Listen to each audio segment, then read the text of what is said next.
بیان فرمائی وہ عبد کی صفت بیان فرمائی، صفت عبد کو بیان فرمائی۔ عبد کیا ہے؟ عبد کے معنی بندہ، اور اسی سے ہے عبودیت یعنی بندگی۔ ہم لوگ کلمہ پڑھتے ہیں اشہد ان لا الہ الا اللہ و اشہد ان محمدن عبدہ و رسولہ، میں گواہی دیتا ہوں کہ اللہ کے سوا کوئی معبود نہیں، اور میں گواہی دیتا ہوں کہ محمد صلی اللہ علیہ وسلم اللہ کے بندے اور اس کے رسول۔ قرآن کریم میں آپ سورہ اسراء 15ویں پارے سے آغاز ہے، اس کی پہلی آیت سبحان الذی اسری بعبدہ لیلا من المسجد الحرام الی المسجد الاقصی، اللہ نے کیا فرمایا؟ پاک ہے وہ ذات، سبحان الذی اسری بعبدہ، جو راتوں رات لے گیا، کسے؟ بعبدہ، اپنے بندے کو، عبد کی صفت بیان۔ سورۃ الکہف آپ لوگ جمعہ کے دن پڑھتے ہیں ماشاءاللہ، جو جمعہ کے دن سورۃ الکہف پڑھتا ہے اس کا نور اگلے جمعہ تک باقی رہتا ہے، اور اس کے چہرہ اللہ تعالیٰ نورانی کر دیتا ہے۔ آج بیوٹی پارلرز کھلے ہوئے ہیں اور مینس پارلر سب کھل رہے ہیں۔ پہلے تو عورتیں جاتی تھیں، اب دلہا بھی جاتا ہے سورنے، اور دلہا ہی نہیں بلکہ دلہے کے علاوہ بھی نوجوان جاتے ہیں پارٹی وغیرہ پر، پارلر بھی جاتے ہیں۔ اگر سورۃ الکہف کا اہتمام کریں گے انشاءاللہ تو اللہ بغیر میک اپ کے آپ کے چہرے کو نورانی کر دیں گے۔ اپنے چہرے پر نبی کریم صلی اللہ علیہ وسلم کی سنت کو سجا لیں گے، اللہ رب العزت بغیر میک اپ کے آپ کے چہرے کو نورانی کر دیں گے۔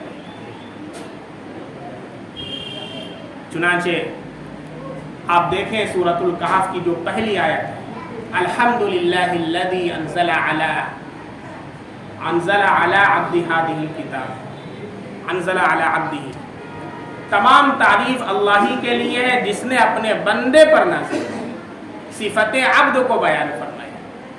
یعنی یہ صفت اللہ کو بہت محبوب ہے کہ ہم اللہ کے بندے ہیں۔ ہمارے نبی صلی اللہ علیہ وسلم کے لیے اللہ نے عبد کا لفظ استعمال کیا، اس لیے بندگی یہ ایک بندے کی سب سے بہتر اور سب سے اہم صفت۔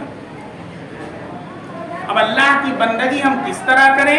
ہمارے نبی صلی اللہ علیہ وسلم نے ہمارے لیے مشعل راہ چھوڑی۔ ہمارے نبی صلی اللہ علیہ وسلم سے کون افضل ہو سکتا ہے؟ لیکن اللہ کے نبی صلی اللہ علیہ وسلم، ایک حضرت حذیفہ رضی اللہ عنہ فرماتے ہیں کہ ہمارے نبی صلی اللہ علیہ وسلم نماز پڑھ رہے تھے رات، میں آپ کے پیچھے جا کر کے نیت باندھ لیا، میں کہا کہ میں نے بھی آپ کے ساتھ میں نماز پڑھا، تو دیکھا کہ سورۃ الفاتحہ کے بعد سورۃ البقرہ شروع فرما دی۔ میں سوچا کہ سورۃ البقرہ شروع کی ہے تو کچھ پڑھ کر کے آپ صلی اللہ علیہ وسلم رکوع فرما دیں گے۔ سورۃ البقرہ کتنے پارے کی ہے؟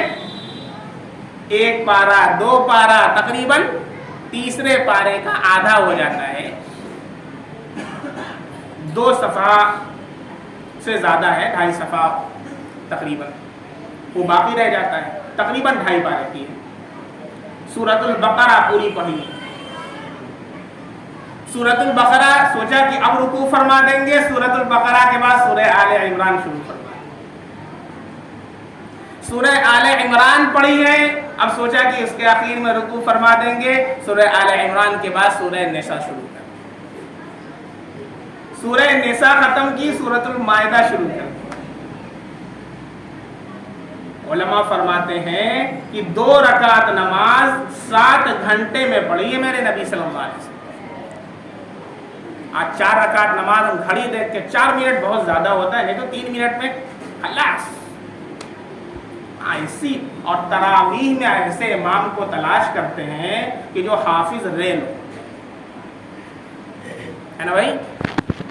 وہاں کتنے بجے تو رہے ہیں تراویح ختم ہوتی ہے؟ ہمارے یہاں 10:15 ہمارے حافظ صاحب ہیں 9:45 بجے کھینچ دیتے ہیں۔ کتنا پارہ؟ 4 پارہ۔ یہ صورت ہے۔ قرآن کو ہم نے کھلواڑ بنا رکھا ہے، یا علمون تعلمون کی کتاب بنا رکھا ہے۔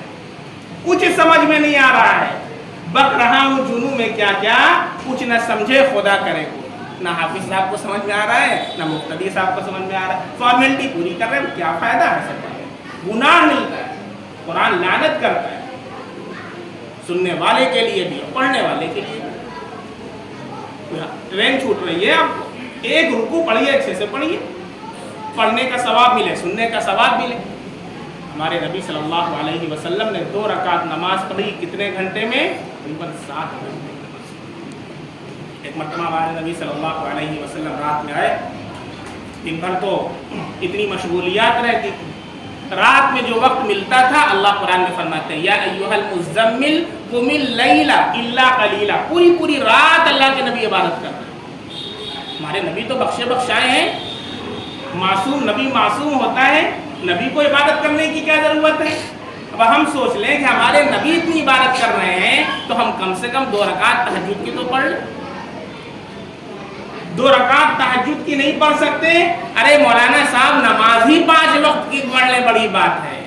کتنے افسوس کی بات ہے کہ ہم 5 وقت کی فرض نماز نہیں پڑھتے، نفل تو چھوڑ دیجئے، تہجد تو چھوڑ دیجئے، بلکہ ہم سے 5 وقت کی فرض نماز ادا کرنا ہمارے لیے بھاری ہوتا ہے۔ ہمارے نبی صلی اللہ علیہ وسلم نے نیت باندھی،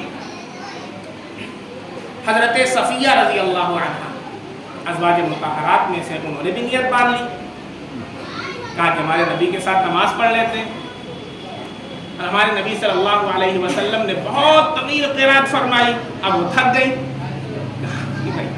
اچھا، ہمارے نبی صلی اللہ علیہ وسلم جتنی لمبی قرات کرتے تھے پھر اتنا ہی لمبا رکوع بھی کرتے تھے، اور پھر اتنا ہی لمبا سجدہ بھی کرتے تھے۔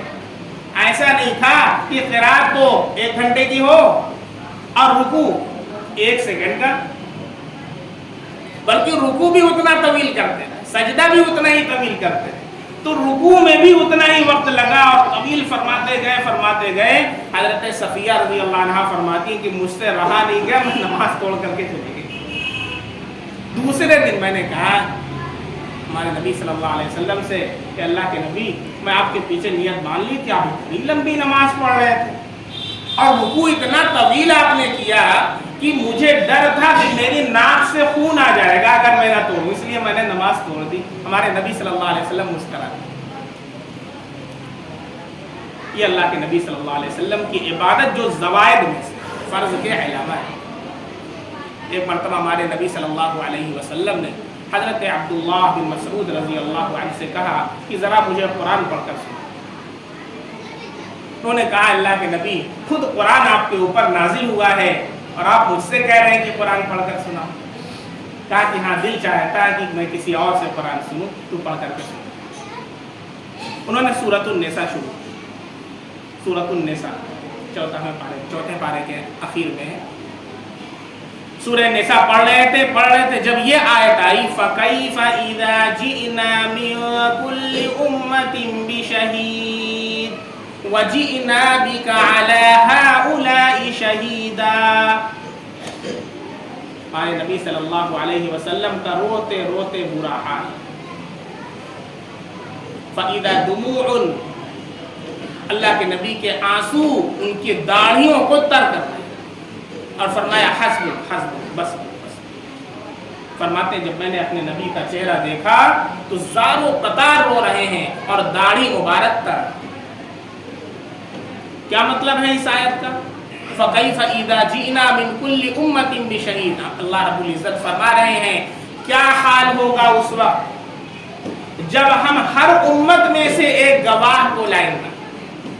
ہر امت میں سے، حضرت موسیٰ علیہ السلام کی امت میں سے حضرت موسیٰ علیہ السلام کو، حضرت عیسیٰ علیہ السلام کی امت میں سے حضرت عیسیٰ علیہ السلام، ہر امت میں سے ایک گواہ کو لائیں گے، یعنی وہ گواہی اس پر لیں گے کہ آپ نے جو باتیں بتائی تھیں انہوں نے اس پر عمل کیا تھا یا نہیں کیا تھا۔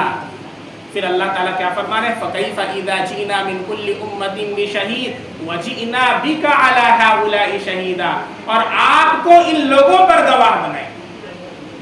اس کے اندر مفسرین نے لکھا ہے کہ آپ اسی وقت کے مسلمان مراد ہیں، ہؤلاء شہیدہ، وہ لوگ مراد ہیں کہ جن کو اللہ کے نبی صلی اللہ علیہ وسلم نے دعوت دی اور انہوں نے نہیں مانا، انکار کر دیا۔ اور اس کا یہ بھی مفسرین بیان فرماتے ہیں کہ قیامت تک آنے والی آپ کی امت اس کے اندر شامل ہے کہ اللہ کے نبی صلی اللہ علیہ وسلم کی دعوت اس تک پہنچی لیکن اس نے اس پر عمل نہیں کیا، اس کو ٹھکرا دیا۔ اللہ کے نبی صلی اللہ علیہ وسلم نے جب یہ آیت سنی کہ خود اللہ کے دربار میں اپنی امت کے خلاف گواہی دوں گا کہ اللہ کے نبی یہ بندہ ہے، یہ نماز نہیں پڑھتا، اس کی پکڑ فرمائیں۔ آپ ذرا بتائیں کہ جب میرے نبی خود ہمارے خلاف گواہی دیں گے تو کون ہوگا ہم کو بچانے والا؟ اللہ کے نبی صلی اللہ علیہ وسلم نے جب یہ آیت سنی ہے تو زارو قطار ہونے لگے، تاکہ داڑھی مبارک تر ہو گئی کہ میں خود اپنی امت کے خلاف گواہی دوں گا، لیکن دینا ہے۔ اللہ قرآن میں فرما رہا ہے آج اس امت کا حال یہ ہے کہ صرف جمعہ پڑھ لیا تو بہت ہے، نماز کی اس کے پاس فرصت نہیں ہے۔ نوجوانوں، آج کے حالات کے اندر صف اول کے مسلمان، فلسطین کے مسلمان، صف اول کے مسلمان، آج ہم سے نماز پڑھنا بھاری ہو رہا ہے۔ پنکھے کے نیچے نماز ہم نہیں پڑھ پا رہے ہیں، وہ ٹینکوں کے آگے اور بموں کے آگے نعرے تکبیر بلند کرتے ہیں۔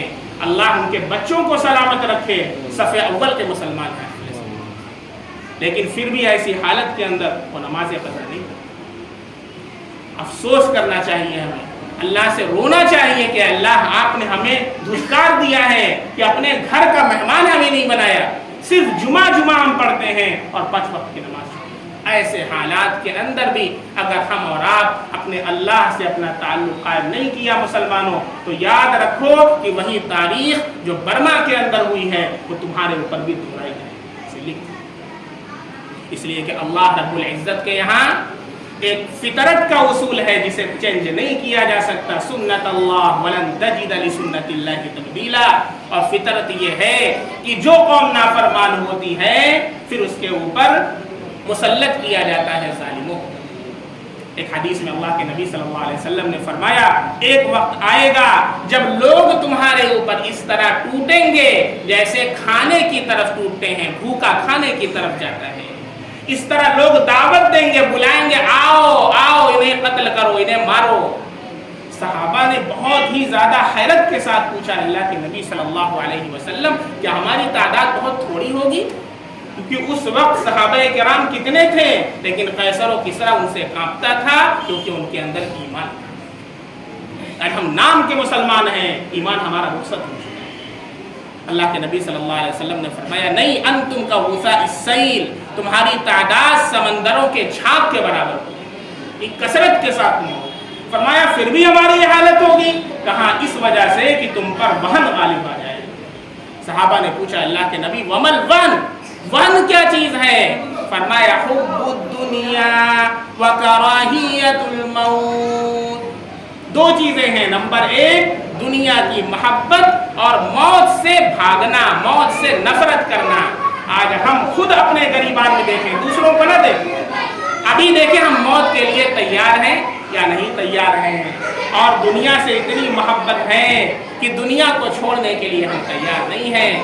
اللہ رب العزت ہم سب کو آخرت کی تیاری کرنے کی توفیق عطا فرمائے۔ میری ریکویسٹ ہے آپ سارے بھائیوں سے نیت کر لیں انشاءاللہ آج کے بعد سے ہم کوئی نماز قضا نہیں کریں گے، آفس پر ہے آپ وہیں پر پڑھ لیں انشاءاللہ، لیکن نماز نہیں چھوڑیں گے، اور کم سے کم اہل فلسطین کے لیے ہم اپنی دعاؤں کے اندر ان کو یاد رکھیں۔ ایک بہت ہی چھوٹا سا نسخہ میں آپ کو بتا رہا ہوں، اللہ والوں کا بتایا ہوا نسخہ ہے، فجر کی نماز کے بعد 3 مرتبہ سورہ مزمل پڑھنا ہے۔ فجر کی نماز کے بعد 3 مرتبہ سورہ مزمل پڑھ کر کے اہل فلسطین کے لیے دعا کریں، مظلوموں کے لیے دعا کریں، اور چلتے پھرتے اٹھتے بیٹھتے قرآنی دعا ہے حسبنا اللہ و نعم الوکیل، حسبنا اللہ و نعم الوکیل۔ اور اللہ کے نبی صلی اللہ علیہ وسلم نے ایک دعا بتلائی ہے کہ اگر تم دشمن کے حصار کے اندر بھی ہوگے تو اللہ تمہاری حفاظت فرمائیں گے اگر اس دعا کو پڑھو گے۔ اللہم انا نجعلک فی نحورہم ونعوذ بک من شرورہم۔ اور قنوت نازلہ کا اہتمام فجر کے اندر ہر مسجد کے اندر اب کیا جانا بالکل ضروری ہے۔ ہر مسجد میں اپنے امام صاحب سے آپ کہیں کہ فجر کی نماز میں قنوت نازلہ کا اہتمام کریں۔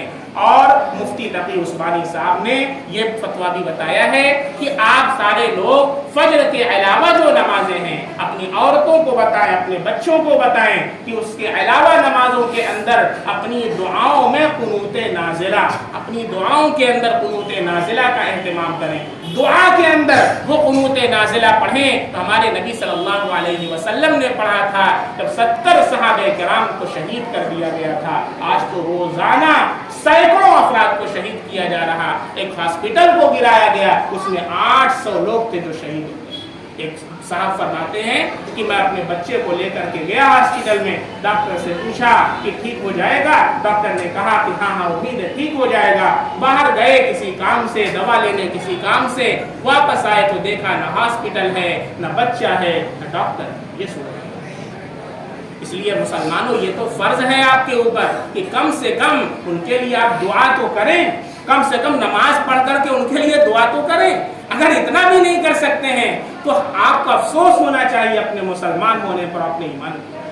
اللہ تعالیٰ ہم سب لوگوں کے ایمان کو قوی فرمائے اور ہمیں 5 وقت کی نماز پڑھ کر کے اپنے فلسطین کے بھائیوں کے لیے دعا کرنے کی توفیق عطا فرمائے اور ہر مسجد کے اندر قنوت نازلہ کا اہتمام شروع کروا دیں۔ جو حضرات بھی یہاں پر آئے ہوئے ہیں، آپ کی جتنی مسجدیں ہیں، اپنے امام صاحب سے کہہ کر قنوت نازلہ، اور جس کے پاس نہیں ہے ہم کو واٹس ایپ کریں، انشاءاللہ ہم آپ کو قنوت نازلہ سینڈ کر دیں گے۔ آلریڈی اس پر ہم نے ایک ویڈیو ڈال بھی دیا ہے، چینل پر بھی آپ دیکھ سکتے ہیں۔ اللہ تعالیٰ ہم سب کو اس عمل کی توفیق عطا فرمائے۔